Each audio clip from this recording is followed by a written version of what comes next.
नमस्कार। उत्तर वैदिक काल। आज के वीडियो में हम जानेंगे उत्तर वैदिक काल की राजनीतिक व्यवस्था तथा धार्मिक जीवन के बारे में। बात कर लेते हैं पहले राजनीतिक व्यवस्था की। ऋग्वैदिक कालीन कबीलों ने जनपद का रूप ग्रहण किया।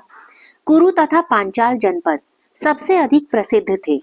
विदेह के राजा जनक, काशी के अजातशत्रु आदि प्रसिद्ध दार्शनिक थे।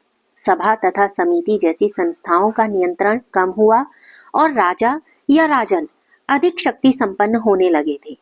राजा मंत्रियों तथा अधिकारियों की सहायता से शासन करता था और अधिकारी वर्ग रत्निन कहा जाता था।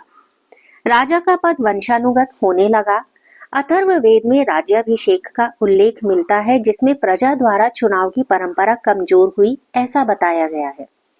न्याय व्यवस्था में राजा का निर्णय महत्वपूर्ण था।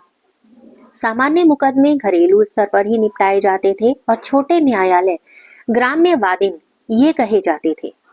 इस काल में संग्रहित भागदूत, सुत गोवित कर्तन जैसे अधिकारियों का अस्तित्व सामने आया। प्रांतीय शासन तथा पुलिस व्यवस्था भी सामने आई। धार्मिक जीवन।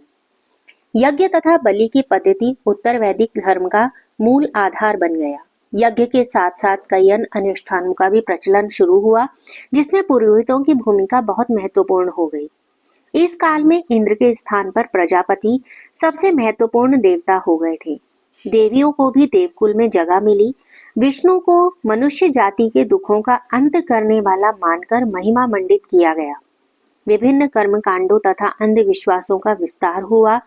जादू, टोना, भूत, पिशाच इनमें विश्वास बढ़ा और धर्म में इसका स्थान बन गया।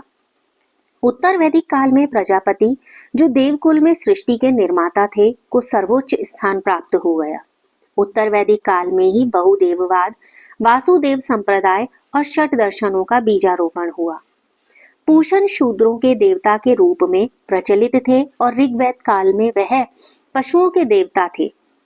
धार्मिक अनुष्ठानों तथा यज्ञों में मंत्रोच्चारण की प्रधानता के कारण ब्राह्मणों का वर्चस्व बढ़ा।